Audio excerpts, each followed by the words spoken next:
So I request Rajanya to kindly share the screen. And I would like to introduce her. She's a research associate. She's a PhD scholar in IIT Madras in applied mechanics and jointly working with Professor Sayan Gupta and Sunetra Sarkar in the aerospace engineering department. And today she will be speaking about the dynamical transition of flexible flappers in the wake of a bluff body. Rajana, please go ahead. Yeah, am I audible? Yes, we can see you. Please share your presentation. Okay, yeah. Okay, can you see the slide? It's coming with the animation. Yeah, Yes. okay. You are able to hear me, right? Okay, fine. Yeah.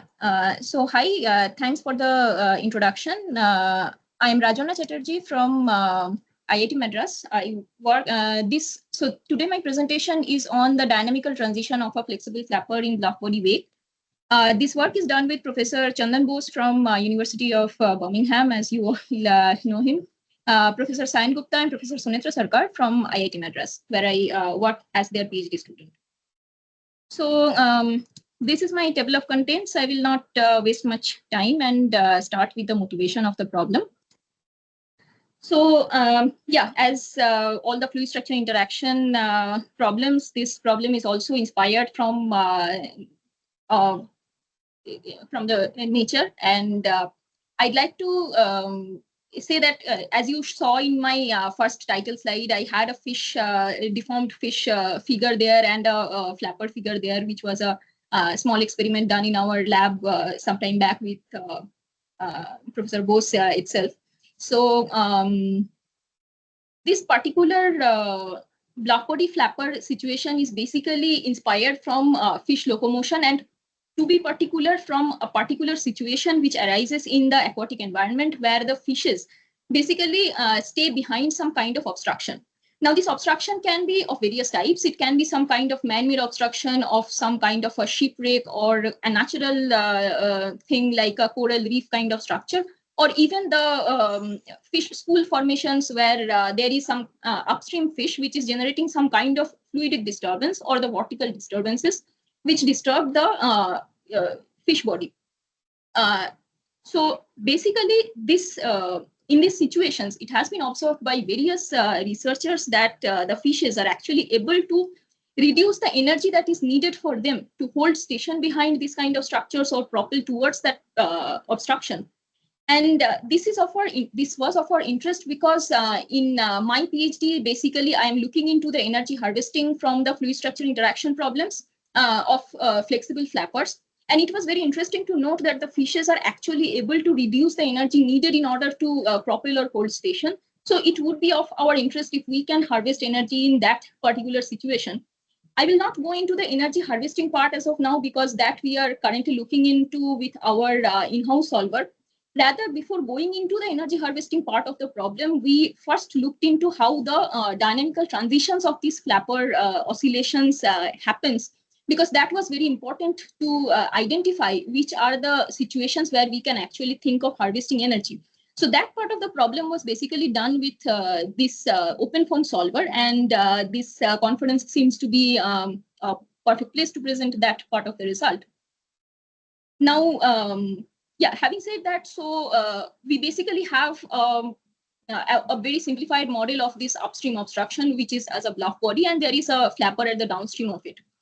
So it should be noted that in this situation where we do not have any kind of external forcing applied to that flapper or the bluff body, and only one uniform free stream coming over the bluff body, the main actuating force that is acting on the flapper is basically the vortices.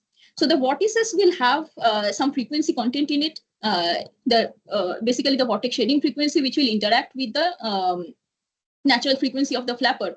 But apart from that, since the vortices have a spatiotemporally varying characteristic, it is also important how the spatial distribution of the vortices are going to impact the flapper oscillation. So in this perspective, there also has been various studies which has looked into the intermediate gap between the bluff body and the flapper, which is basically going to impact the vortex formation and their spatiotemporal distribution of loading. they have mainly looked into the extent of deformation that happened or the frequency of oscillation that was happening. But the dynamical transitions, the periodicity and the transitions from the periodicity to other aperiodic scenarios has not been investigated much in the literature currently. And our idea is basically to investigate that. And of course, another thing that came into picture while studying this vortex generation behind the bluff body is, of course, the shape of the bluff body, which can affect the vortex generation. So in this short time presentation, I will not go into all the cases that we have investigated, and rather I will stick to two particular situations where we change the bluff Rajana, are body you shape. changing your slides? We can't Yes, see yes. you. We see the motivation slide only. Okay. Can you see now? Yes, now we see system under investigation. Yes, yes. Okay. So basically, we are now changing this.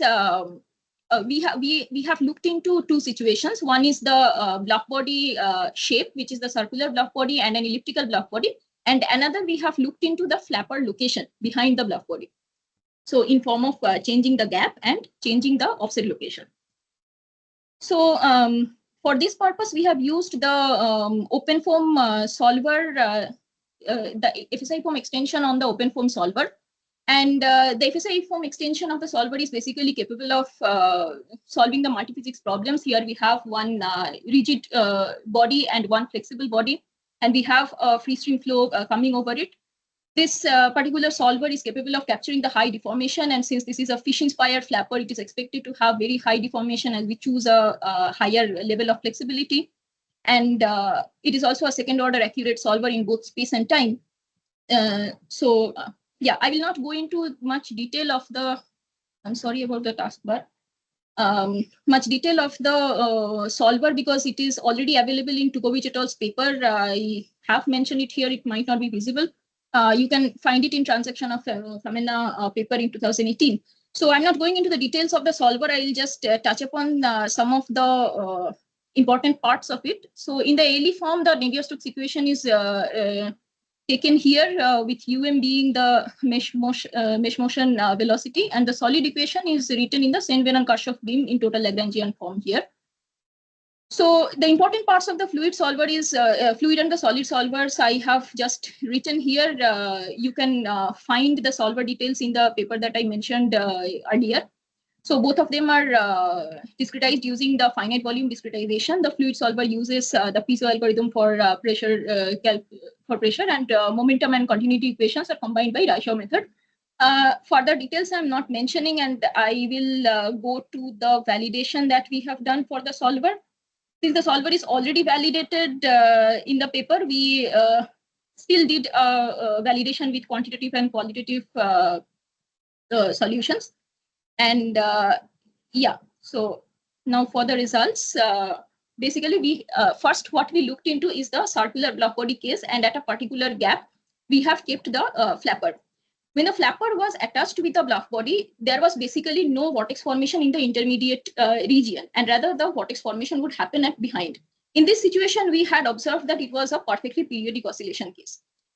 This particular case that I have presented here is basically the one where we have an intermediate gap, and in that intermediate gap, there is some recirculation vortices that gets generated.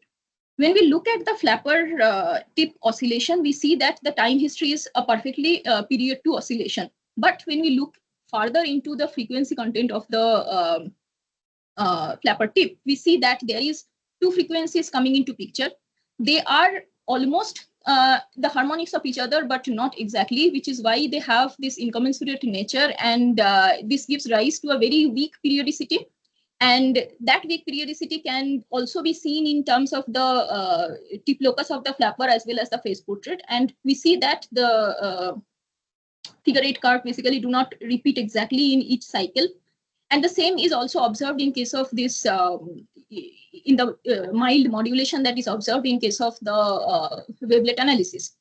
Now, this weak periodicity can only be captured by analyzing it with these dynamical tools. However, if you look into the flow field, you will see that at time interval of tau, which is basically the dominant time period, you will see that at a gap of 2 tau, they exactly replicate each other, giving an impression of this period 2 or period 2 characteristic that we had observed in the time history.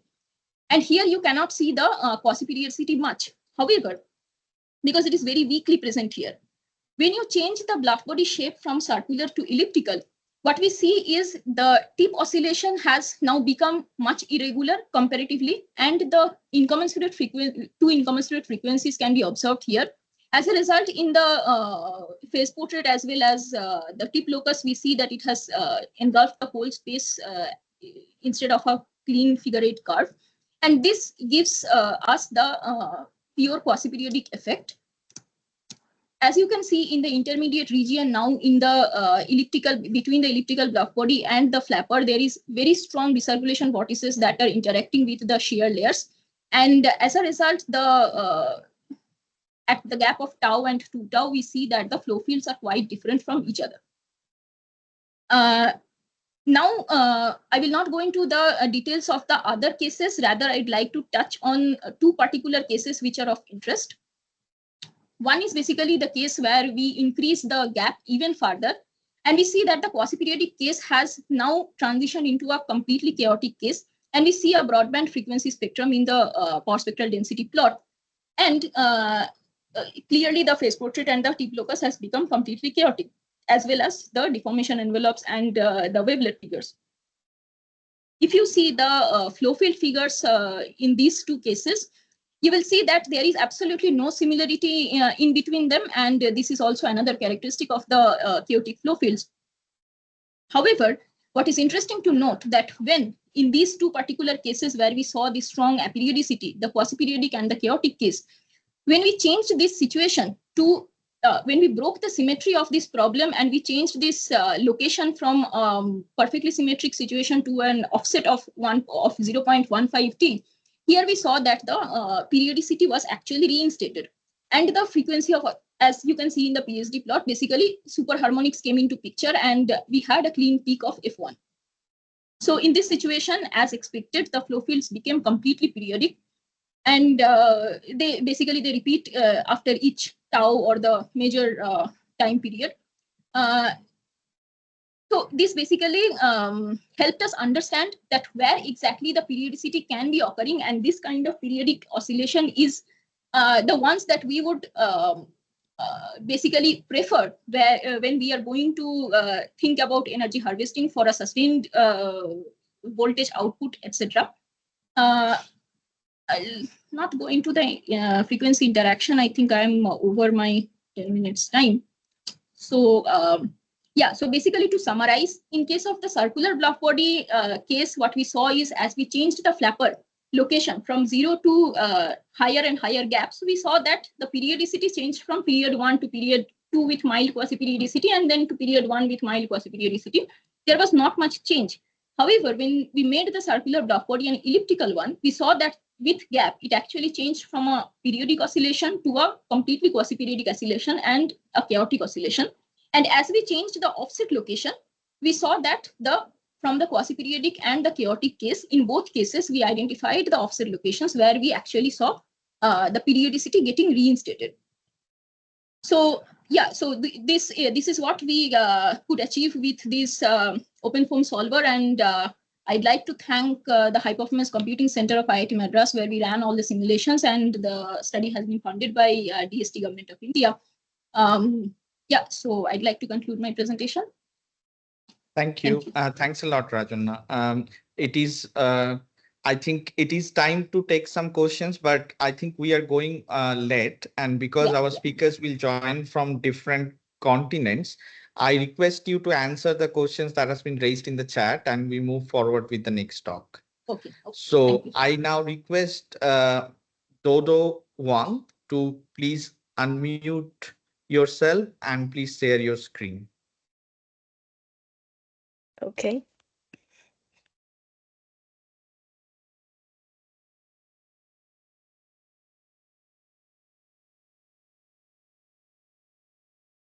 I can hear you, Dodo, but I can't see you.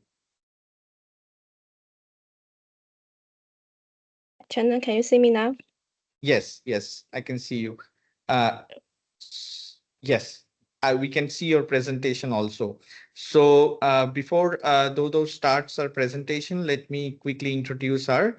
Ms. Doudou Huang is a PhD scholar in the Institute of Energy Systems School of Engineering in University of Edinburgh, and she is working with me and Professor Ignacio Maria Viola, and her work contributes to the European Research Council project Danditron. Dodo, you can start your presentation. Thank you. Okay, thanks, Shannon, for the introduction. So my name is Dodo, and I'm a PhD student from the University of Edinburgh. And today I'm going to talk about on the flow around porous disks at incidence. And this work is supervised by Dr. Chandon Boss from the University of Birmingham, who is also here today, and Professor Ignacio Maria Viola from the University of Edinburgh. So first, I'd like to give you a brief introduction of the research background. So our research is inspired by the nature, the dandelion seeds. So in 2018, Cummins et al. Has discovered that there's a separated vortex ring forming the wake of the highly porous pulpers of the dandelion seeds. As you can see from the picture in the middle, it's been proved such structure is the key contributor to its highly efficient dispersal of light. Similarly, such flow behavior, the forming of the separated vortex ring, is also observed in the wake of a porous disk. So instead of study the aerodynamics of the dandelion seeds, our research is focused on the aerodynamics of the porous disk. So in literature, there are many researchers have studied the flow around the porous disk. For example, the effect of permeability and the effect of aspect ratio has already been explored previously.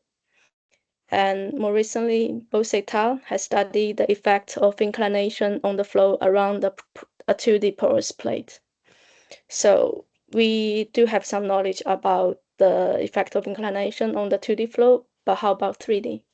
So the present research is an extension of our previous work on the 2D porous plates, and we're trying to solve this research problem. What are the effects of inclination for a 3D porous disk? So my research is purely based on numerical simulation, and this slide shows the geometry of my computational domain. And as you can see from this slide, we have the undisturbed flow coming from the left-hand side. And in the middle of the domain, there's our porous disk.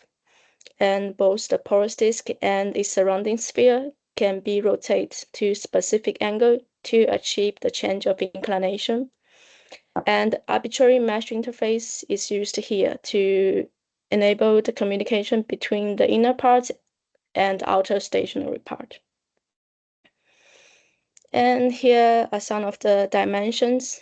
So our porous disk has a diameter of 1D, and the total domain has 80 diameter in the side stream direction and 40 diameter in the side stream direction. And the inclination angle alpha is defined as the angle between the incoming flow and the porous disk plane. So when alpha is 90 degrees, means the flow is normal to the disk. And in our research, the alpha is changing from 10 to 90 degrees.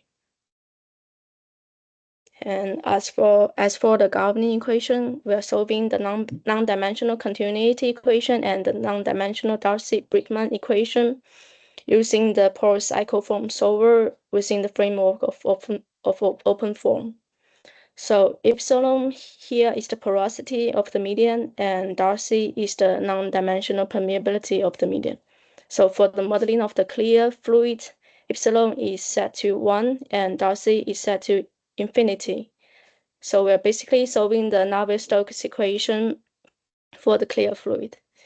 As for the modeling of the fluid within the porous media, epsilon is set to be 0.95, which is close to the porosity of a real dandelion seeds. And the Darcy number is changing from 10 to the power of -6, which is the lowest permeability, and 10 to the power of -3, which is the highest permeability of our study.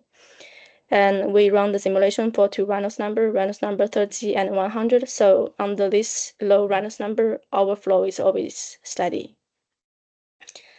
And next, let's talk about the result. First, let's discuss the situation when the porous disk is normal to the flow. As I mentioned previously, a separated vortex ring is forming in the wake, and this slide shows the geometry of the separated vortex ring. So at the top is a 3D streamline visualization, and at the bottom is a 2D streamline in the meridian section. So from these two plots, first we could see clearly that the recirculation region is not attached to the disk, and there's clearly a separation distance in between. Second, two stagnation points denoted as S1 and S2 could be identified along the center line of the disk. So to have a better analysis of the wake topology, we also define two parameters. The first one is XS1, which is the separation distance, can be calculated as the distance between S1 and the center of the disk.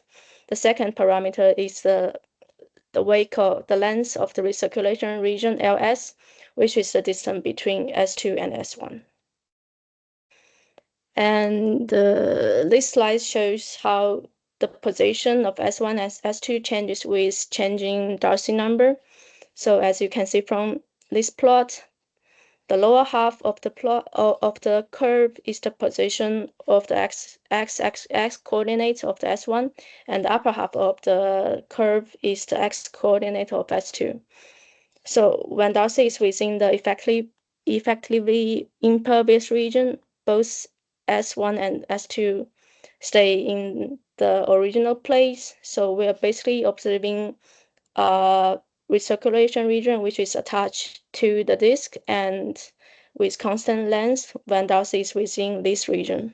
However, when Darcy is entering the transition region with the increasing of permeability, we could see that for the Reynolds number 30 cases, S1 will move downstream and S2 will move upstream. So at certain Darcy number, these 2 points will meet each other, and that's the point where the recirculation region within the flow got annihilated. However, for the Reynolds number 130 cases, the situation is not the same.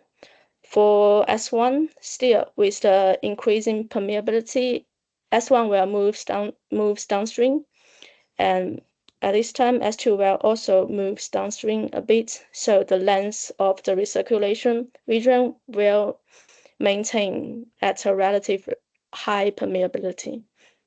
And we could see here there's a local maximum of the XS2. And how about the forces? This slide shows how the drag forces changes with changing Darcy number. So when Darcy is within the effectively impervious region, since the wake structure, the topology doesn't change, so the drag force acting on the porous disk doesn't change. And when Darcy is within the highly permeable region, because there's no recirculation region forming in the wake, when Darcy is greater than 10 to the power of -3. So we could see this CD shows a asymptotic decreasing chain towards to 0 as Darcy approach to 1. But yeah, that is not surprising. However, in the transition region, we could see that instead of a smooth transient, we could see here there's a local maximum of the drag. So this value is even greater than that of an impervious disk. So from this observation, we could see that by simply introducing permeability into the system, we could achieve a higher amount of drag. Next, let's talk about the porous disk at incidence. So as we discussed previously, when alpha is 90 degrees, we could see there's a separated vortex ring, and the two recirculation region is axis symmetrical. However, if we slightly reduce the angle, then the upstream stagnation point S1 will move downwards towards to the edges, and so the lower half of the recirculation region will shrink in size, so the two recirculation region will no longer axis symmetrical. And if we further reduce the angle, at certain point, the stagnation point will reach the edges of the disk. So that's the point where the lower half of the recirculation region got annihilated, only the upper half remains.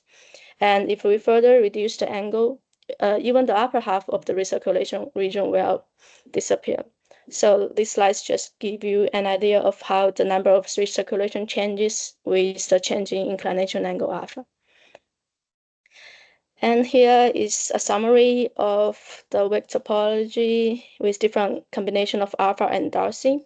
So for the Reynolds number 30 cases, when Darcy is 10 to the power of -3, which is the highest permeability of our study, there will be no recirculation region forming the wake. The flow can just passing through the disk without forming any reverse flow.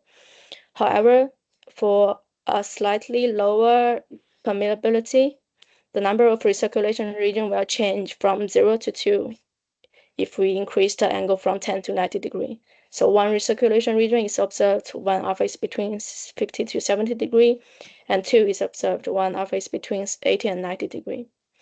And similar observation is also valid for the Reynolds number 100 cases, with the onset of one circulation region shifted to 30 degrees and the onset for two recirculation regions shifted to 70 degrees. And again, how about the forces? So this slide shows how the drag forces changes with inclination angle alpha for different Darcy number. And you can see here the drag shows an monotonic increasing trend with increasing angle of attack, and with decreasing inclination or with decreasing permeability, we could expect it to have a higher value of drag. That's the situation for Reynolds number 30. And for Reynolds number 100, similarly, we could see that there's a monotonic increasing trend of drag with increasing alpha. And also the Darcy number 10 to the power of -3 has the lowest amount of drag compared with other permeability. However, as you can see here, when alpha is greater than 60 degrees, the maximum drag is achieved by a slightly lower permeability, that is the Darcy number 10 to the power of -4. And the value is even greater than that of an impervious disk. So from this observation, we could say that by simply introducing permeability and porosity into our system, we could not only maintain the drag forces, we could even achieve a higher amount of drag with a significant less materials, with significant less weight. So this observation could inform the design and control of nature-inspired microfiber in terms of achieving the minimum terminal velocity and maximum floating time. So this concludes my presentation. So today's presentation, we start with the research question: what are the effects of inclination on the flow around a 3D porous disk? And we have the following conclusion. For the Darcy 10 to the power of -3, there will be no recirculation region forming in the wake. And with lower permeability cases, the number of recirculation region changes from 0 to 2. And also drag increase monotonically with alpha, and the CD is maximum for Darcy number 10 to the power -6 for a higher inclination angle alpha. And this observation could provide some insights into the design and control of the microflyers. So as for the future work, we will extend our study to Reynolds number up to 1,000 to study the effect of inclination on the steady and unsteady transition and other unsteady behavior. So this concludes my presentation, and thanks for your time. Thanks, Dodo. We are trying to actually add our next speaker. So we will go to that. And as Rajanya did, I request Dodo to please go through the question in the chat box and can you answer it? Sure.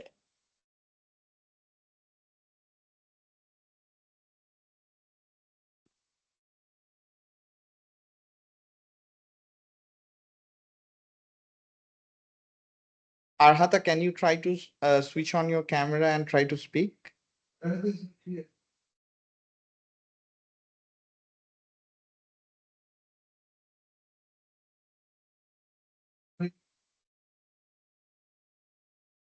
Please unmute your camera. Unmute your camera. Yeah, so if you can do it. You can unmute your microphone, Arhat.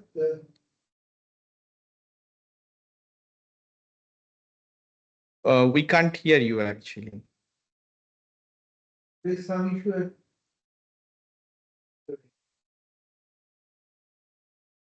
So can you share your screen? Yes, you are presenter now. So, and I request you to unplug your earphone. I think the problem is with the choice of microphone and the speaker. So can you unplug earphone and speak now?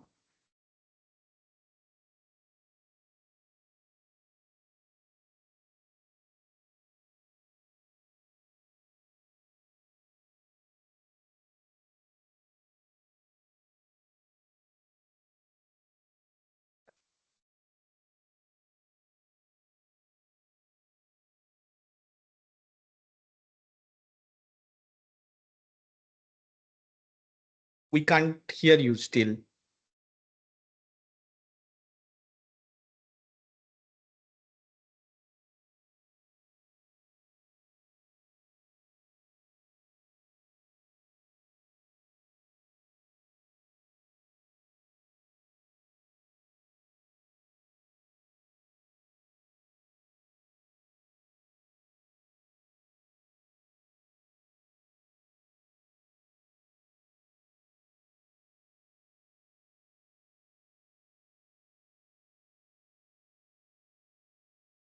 So,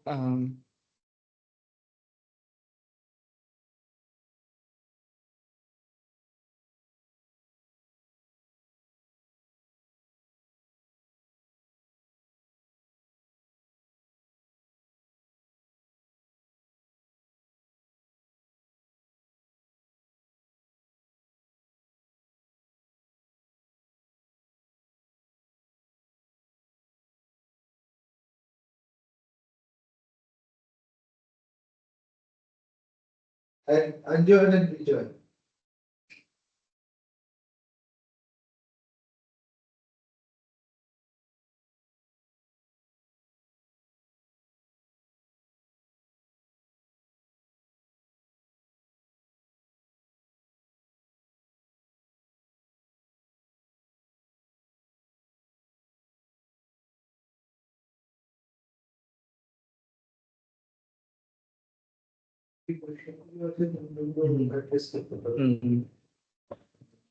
Reporting.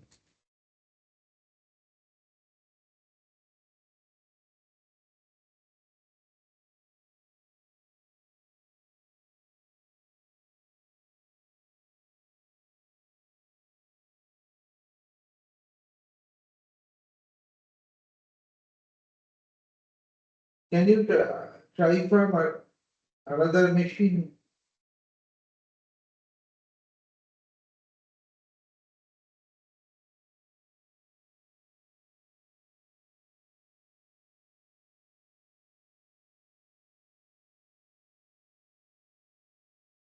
So what we can do,